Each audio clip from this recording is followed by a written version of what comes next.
Video में हम ले चलेंगे आपको ध्यान की यात्रा में।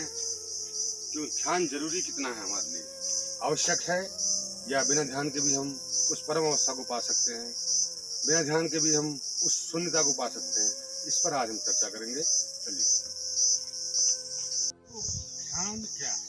आपने बहुत बार सुना होगा कि ध्यान से उठो, ध्यान से बैठो, ध्यान से चलो, ध्यान पूर्वक काम करो। तो ध्यान कोई नई चीज नहीं है मित्रों।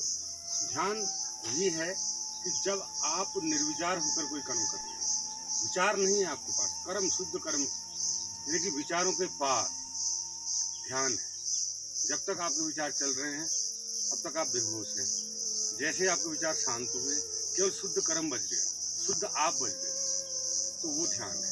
तो इसके लिए विधियां भी हैं और अविधि भी है, बिना विधि के भी ध्यान है। जैसे अभी मैं बोल रहा हूँ तो मुझे ध्यान है कि मेरा हाथ कहाँ जा रहा है, मुझे ध्यान है मैं कैसे खड़ा हूँ, मुझे ध्यान है कि मैं कहाँ पर खड़ा हूँ, मुझे ध्यान है कि मेरे मुंह से क्या शब्द निकल रहे हैं। तो अगर मैं यहाँ पर अभी वर्तमान में हूँ तो मैं ध्यान में हूँ। और दूसरी विधि, अगर आपके विचार बहुत ज़्यादा मात्रा में चल रहे होते हैं तो उसके लिए फिर आपको बैठकर ध्यान करना पड़ता है। तो ये ध्यान के कुछ चरण हैं जिन पर अब हम चर्चा करने जा रहे हैं। तो जो ध्यान की मैं आपको परिभाषा बता रहा था, जो भी आप काम करें ध्यानपूर्वक करें। अगर आप अविधि से प्राप्त करना चाहते हैं तो आप वर्तमान में रहो, अपने आप को ले आए। ये अष्टावक्र की विधि है कि आपको कुछ करना नहीं है, सब कुछ होते हुए देखना है, सब कुछ होते हुए देखना है। यानी कि आपका जो होना है वो साक्षी मात्र रह जाएगा, आप फिर कर्ता नहीं होंगे।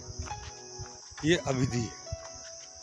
और लेकिन आज के युग में मैं जिस प्रकार के इंसानों को देखता हूँ वह बहुत बौद्धिक हैं, बहुत तार्किक हैं। तो उनके दिमाग में विचारों का एक भूचाल, एक तूफान चलता है। हर वक्त वो विचारों में डूबे रहते हैं, खोए रहते हैं, भविष्य में डूबे रहते हैं, खोए रहते हैं। तो जब भविष्य है आपके पास, भूतकाल का विचार है आपके पास,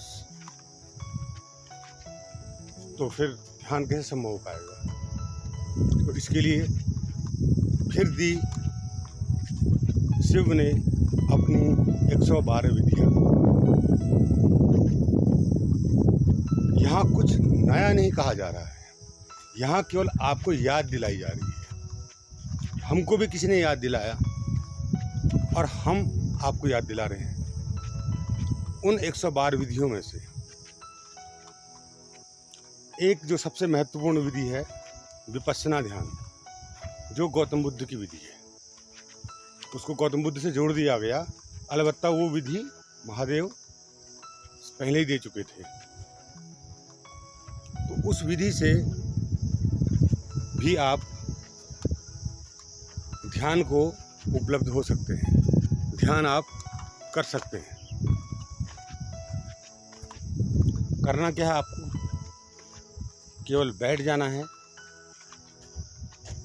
बैठने के बाद आपने योग, प्राणायाम, आसन, 5 प्रकार के योग, 5 प्रकार के आसन 1 घंटे करने के बाद फिर आप 1 घंटा विपश्यना ध्यान करें। यानी कि 2 घंटा आप दें अपने आप को। जब आप 2 घंटे अपने आप को देंगे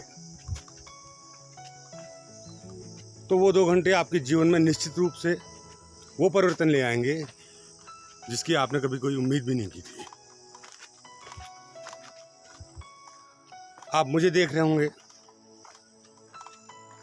मैं ये सब करता हूँ, लेकिन ध्यान के लिए मुझे अलग से बैठने की जरूरत नहीं पड़ती है, क्योंकि मेरे दिमाग में कोई विचार नहीं चल रहा। अभी मेरे दिमाग में कुछ भी नहीं चल रहा है, जो हो रहा है वो सब सामने हो रहा है, अलग से कुछ नहीं चल रहा है, पर्दे के पीछे कुछ नहीं चल रहा है। मैं शुद्ध वर्तमान में रहकर बोल रहा हूँ। और इसके अलावा मैं वो ध्यान भी करता हूँ, विपश्यना ध्यान करता हूँ।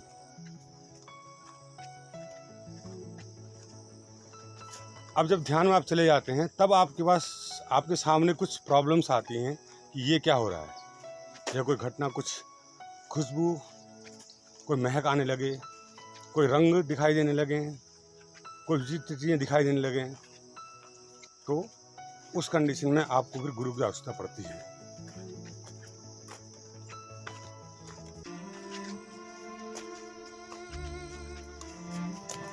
तो गुरु आपको बताते हैं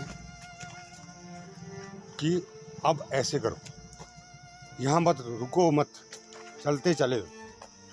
आपको रुकना नहीं है। ध्यान के कोई भी चरण अगर आपके सामने आए, आपको रुकना नहीं है, आपको चलते रहना है। कभी कभी क्या होता है कि कुछ नेगेटिव ऊर्जाएं वो भी आपके इर्द गिर्द इकट्ठा हो जाती हैं, जिसकी वजह से आपके विचार, वो आपके विचारों पर सीधा असर करती हैं।